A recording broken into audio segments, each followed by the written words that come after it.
Wala nang maraming paligoy-ligoy pa, diretso sa punto na. Maiksi lang ang komentaryo, pero diretso sa punto.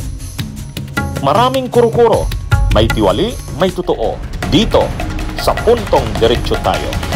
Punto Diretso. Ito mga kabunyog, mga kababayan. Ayon sa ICI, yung Independent Commission for Infrastructure, hindi na raw isa sa publiko ang mga flood control hearings. Kailangan daw kasing maprotektahan ang ang ah, itong independent commission. Pero ang hindi nila naiisip, napakataas ng expectation diyan sa Independent Commission for Infrastructure na 'yan. Parang yan na yung papalit ng imbestigasyon ng Senado. Ititigil na rin yung imbestigasyon ng Kamara, yung Infracom ni Congressman Ridon. Pero ang mga tao gustong subaybayan yan.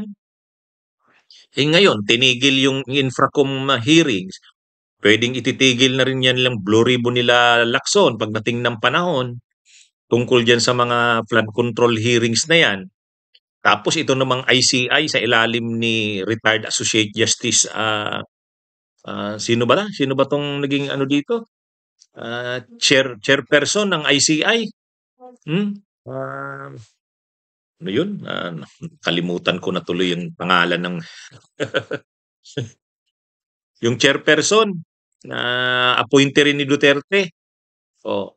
Ngayon, nangyari, bakit naman nila hindi isa sa publiko? Gusto nga ng tao, transparent, public yung hearing. Para nakikita, sinusubaybayan ng mga tao yan. Sinusubaybayan ng tao. Tapos ngayon, hindi nila isa sa publiko. Masisira ang credibility nitong ICI na ito. Kung gusto ng ICI, itong Independent Commission na ito, na suportahan sila ng tao, ang tao, ang mamamayang Pilipino, talagang sinusubaybayan yan. Dapat isa publiko nila yan. Wag nilang itago yan. Ano bang tinatago nila itong ano na to, itong chairperson na ito. Tapos si Magalong tinanggal nila. Ay problema na nila yan. Si Magalong mabango sa tao yan. Tapos ngayon hindi pa nila isa sa publiko. Ano ito? Lalong masisira dito ang na ito, ang committee na ito. Itong komisyon. Does the commission plan to hold public hearings? Yes, that's one of the things that we discussed. No, it was my first day today, and fresh out of the GCG. That's a balancing thing. The commission wants it to remain independent, at the same time objective and fair to everybody. We don't want the commission to be used for any political leverage or agenda by any group or individual. So that the commission will become deliberate, at the same time surgical, meaning all information, probably statements by our resource persons will have to be studied, reviewed, and probably confirmed. Because as I said earlier, we cannot take the testimony or the statement of any single individual as gospel truth. Right. These things would have to be verified because we're dealing with an important matter. And at the same time, whenever we do, the mandate of the ICI is to recommend two things. Number one is the filing of actions to those who may be responsible responsible for these anomalous projects. And at the same time, we know for a fact that there was a breakdown in the system. The ICI will look into that also. So we have to be very careful with our recommendation, at the same time with our findings. So we cannot be haphazard in filing cases, and later on it'll be dismissed left or right. Yeah. Because if that happens, we have failed. Kaya nakakalungkot Bakit ba ganyan ang nangyayari diyan sa ano na yan? Sa Independent Commission na yan? Ano yun? Dapat ang perception ng publiko diyan ay maganda. Dapat maganda ang perception ng publiko. O tapos ngayon aanuhin nila, aalisin na nila yung ano ng publiko, hindi na makikita ng publiko kung anong ginagawa.